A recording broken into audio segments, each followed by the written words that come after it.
As we all know, the dildo of consequences rarely arrives lubed. Yep. And the dildo of consequences has arrived for all of those people out there who don't know what consequences look like. This was one of the first ones I came across. I'm one of the many transgender women hit by the far-right doxing and firing squads after sharing my correct and honest reaction to Kirk's death. After a couple days from my post on Twitter, I got an email from HR for an immediate meeting where I was asked about my post and my opinion. I got fired immediately, not even a second after finishing my explanation, and now I'm jobless. It was almost impossible for you to find this job in the first place because you're Abby. What's your name? Abby something? Abby Normal. Normal, I believe. Yeah. It was almost impossible to find a job, and after expressing myself thanks to the First Amendment, absolute freedom of speech, unless it's against them, gosh, maybe look in a mirror. I'll have even more difficulties. I've already started looking for a new workplace, but I don't have a lot saved. Wah, wah, wah, wah. Look, all right, here's the thing. Mm-hmm. I am not really a fan of people getting slain unnecessarily. And I'm not a fan of people being debanked or kicked out of their profession. Mm-hmm. I take no pleasure in this at all. Mm-hmm. But the thing is, they've done it to us for over a decade. What kills me, the ones who are crying the hardest are the 41 percenters. Yeah. And we're using the tools that they put in place against them. Yep. And now they're all upset. Yes. Yeah. They, like I said, they don't even own a concept of consequences. Yeah. At all. And this goes back some years. This goes back to even the Woodstock crowd. And everybody is not a boomer. I get that. I have an actual definition of boomers. It's the Woodstock generation of the yuppies. Remember the yuppies? Yes. And they're the ones who have like 1.5 kids and then spend the rest of their adult lives taking cruises and stuff and leave nothing for their children and don't care what they do to the world as they leave, just so long as they get theirs. But a couple of them have actually started to get feisty. And this guy got online, and I just grabbed the picture. I didn't grab all of his tweets, was actively baiting people trying to pick a fight using this picture. And we're like, this has to be a meme. This has to be somebody's fucking joking. And it turns out the dude is real, but he's one of those zero consequences kids who's never been punched in the mouth and thinks he can just say whatever the fuck he wants. He's about our age. Look at the tattoo work. Uh-huh. That's 80s, 90s tattoo work right there.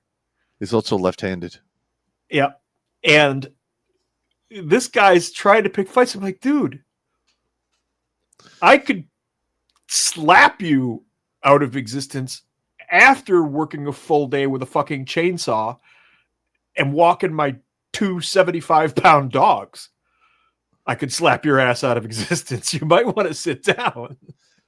Yeah, it's kind of like me trying to pick fights and be tough. I mean, I'm fucking old. I'm right. Shot out, man.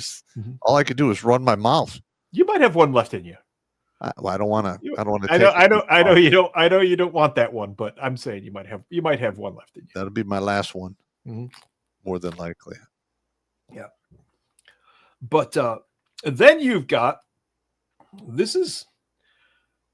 gives us the warm and fuzzy because we know these guys are out there, and you would have served with them. I started to see them just as I got out in 2005. And couldn't believe what I was hearing. The first time I heard another NCO say I'm socialist, I wanted to have him fucking court-martialed. I was told to leave it alone. That was 2005. Uh-huh. The death of Charlie Kirk in Utah was tragic. However, we can take comfort in the fact that Charlie Kirk was doing what he loved best, spreading messages of hate, racism, homophobia, misogyny, transphobia on college campuses. It also allows us to see who in our lives supports these views. I would offer empathy, but Charlie hated empathy. Now, who's saying all of this fun shit? A colonel in the United States Army Armor Corps. And this guy would be close to retirement, if not already there. Yeah. As I think that's a light bird on his shoulder. Can you see that? I can't really see that. I think it's a light bird. I think it is a light bird. Mm-hmm. It's Lieutenant Colonel. Lieutenant Colonel. At any rate, Snappy here couldn't wait until he had his DD-214 in his hand and could say whatever the fuck he wanted. Now he's probably going to get an LOR. He has been relieved. You pointed out that he's probably got enough time for retirement. More than likely, either he's got enough time for retirement or he's in sanctuary. There's really not much they could do to him until he hits 20 and then he's out. That is not entirely true. Any rank over Sergeant First Class, pay grade E7, is technically promoted by an act of Congress. There's a committee. There's a subcommittee that does that. They could, technically, if they felt like it, reduce his ass to 01. I don't think they're going to do that, though. I don't know that they could, but I know that the power exists. The power exists, but for that to happen, people have to die, or millions of dollars worth of shit needs to disappear or be destroyed needlessly. He expressed shitty opinions. He's going to get a LOR, slap on the wrist, and he's going to be allowed to retire. He might get reduced one rank, maybe, at worst. But that, I've played the game for 33 years. That's usually how it works. A boy can dream. A boy can dream. Yeah, and officers who retire as lieutenant colonels, in my experience, either were mediocre or they were really good at kissing ass and making it to that rank to get out. Now, I understand there's some officers out there going to get upset with me, and that's fine. But in my 33 years, I've served alongside thousands of officers, and a majority of them were either incompetent or mediocre at best. And unless I know somebody who served alongside said officer who will vouch for them, as a betting man, I have to bet that officer is in one of those two camps. Vladimir Sobachevsky, a Special Forces colonel, was the commandant at DLI when I was there. And because he was a Russian-born immigrant, he could not move past the rank of colonel. That was the regulation at the time. This guy was the most squared away motherfucker, and we were all terrified of him. But then later on, I heard from other people who knew him. I read some stuff about him. There's stuff online. You could look him up. And he loved the United States Army because he was a little boy at the end of World War II. And they made it to the American lines. And he said a column of American tanks rolled by. I was at his retirement. And he gave his speech. That's the only retirement speech where I willingly stood in formation. And he said, when I saw the tanks, I knew what it was that I wanted to do. And he became an American officer. He would do inspections in ranks, and he would just walk down the line and stop in front of you, and you'd be like, oh, fuck, here we go. Yeah, I've been there. And he would look you up and down, and the most feared thing he said was, boots. He would just look at your boots and look you in the eye and say, boots. And then execute a left face and keep going. He'd be like, oh, fuck. You're going to get hammered. Yeah. Oh, man. Anyway, so good officers at that rank do exist was my point in that little trip down. Where the fuck were we going in this rabbit hole anyway? Well, we're going this guy, on the other hand, finding out. Yeah. This guy is going to fuck around. He has fucked around and he is now going to find out. Not going to lie, seeing how eager conservatives to see my blood in the streets because some unhinged lunatic killed a podcaster is rather radicalizing me against them. Anyways, it was fun making improvised explosive charges today at the range. This is Richard K. He is clearly a non-commissioned officer or lower enlisted in the United States Army. He clearly has an EOD patch on. He clearly has the Ukrainian flag in his bio. This fella, I don't know if he's received the consequences yet, but he's gonna. Because of that last statement right there with a picture of him in uniform handling explosives. That's going to get him some problems. He's going to get his pee-pee spanked. Yeah, hard. Eh, This I is don't a big no right here. Hmm. Tell me that at any point in your career, if you took a bunch of pictures of you with a bunch of ordnance and started making comments like that, that wouldn't have caused some problems. Yeah, well, I mean, I got 2 visits from Big Army about my channel while I was in. Yeah, and that's just about this. We're just doing fucking comedy and shit. Yeah, that's one of the things I told them. I'm like, look, I'm not being critical of the Army. I'm Yep. not bad mouthing anybody in the chain of command. Nope. I am literally just talking about male female relations, and it's my Mhm. therapy, and that's what got me through. That's what sold it. Yeah, that's what sold I it. can sell therapy. It's my therapy. Oh, okay. Never mind. Carry on. I can sell therapy, Just stay within your left and right stakes. and I did. Yeah. Mm-hmm. So there you go. Yeah, I remember that. So this is the one that I was waiting for, and this started happening about 24 hours after the actual incident itself. The teachers started to take hits. Yes. This thing that ate half of the teaching staff before she said these things. Director of Health Promotion and Advocacy. Why is it always? It's always a health and something to do with health thing that these things are. You know what I'm trying to say? I can't get the words out because I'm disgusted by the sight of the thing. You can see she's got one hell of a malek. Yeah. She's a meat neck. Yeah. She's got a very serious meat neck going on there. Yeah. But yeah, Miss Swirk said a bunch of shit and got herself terminized rather quickly. And then this one is kind of a personal fave here. Karen Atia, refusing to tear my clothes and smear ashes on my face in performative mourning for a white man that espoused violence. There it is. And that espoused violence is not the same as violence. What? 3 minutes later, some news. I've been fired from the Washington Post. Now, here's the thing, though. Jimmy, we need a sad trombone noise. Yeah, we do. But here's the thing. I can tell you right now that they are now planning behind closed doors what they're going to do in regards to the assassination of Charlie Kirk, because this is now a clear threat to the entire country. We have. There's going to be more attempts like this, if not successes. Yeah. There absolutely is. This has emboldened them. Correct, but we have like a whole subclass that has been allowed to exist for the past 20 years. A whole generation has been corrupted by the education system and the higher education system, and we have a media that has been pushing these lies on them. So now they actually believe it, and it has to be dealt with. You cannot have a country with that going on, and these people are going to rule the day because the right has awoken, and I really don't think they're going to tolerate this for much longer. And if it continues to happen, it's going to get really bad.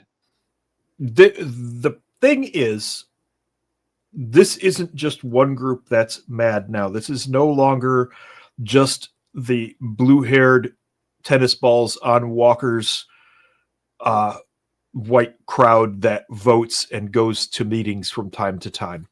They have also pissed off the blue collars. They have also pissed off the old guys who just want to be left the fuck alone. Oh, yeah. And they have also pissed off the youth. And I've mentioned this on the show a couple of times this past summer. I had my nephew up. My sister is, she's a lefty, just period. She just is what she is. She's a lefty. And my nephew gets into the car, and I discovered that he was warned that his uncle had different views than mom and dad. He gets into the car and goes almost so far as to crawl into the fucking backseat of the fucking truck to put his Hugo Boss suit on as soon as he gets in the truck with me. And I'm like, oh, this is interesting. He's like, no, all of the teenage white boys now, he says, are completely radicalized because they're sick of the shit.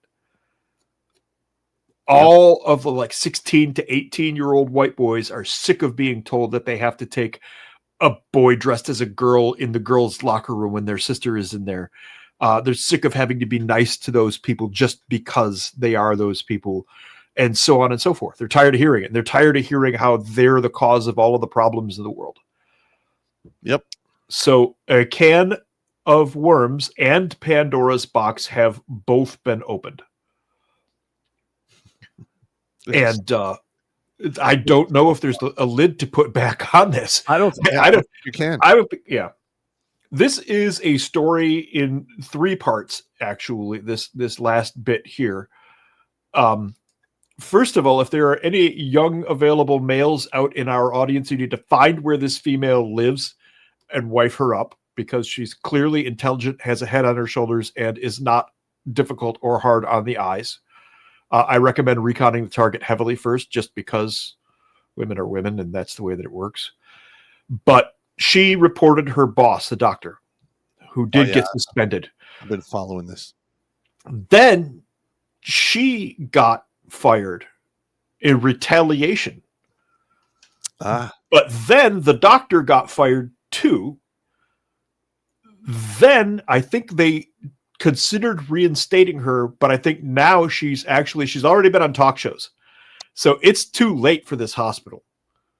Yeah, they're screwed. She's already on the talk shows. They're all going, fuck. Yeah. A bunch of people in human resources are going to get fired. Yeah. Yeah. This one is going to get ugly. But yeah, if there's any young males out there who are looking for love in all the wrong places, I would track this one down, because she appears to have a decent head on her shoulders. People are going to get fucked up. Yeah. Oh my God. Here's the thing. I just don't like, what the fuck were they thinking? What do you think was going to fucking happen? They weren't. I know. I've heard this said multiple times by more than one person. In the act of assassinating Mr. Charlie Kirk, what you did was remove the dam. Yep.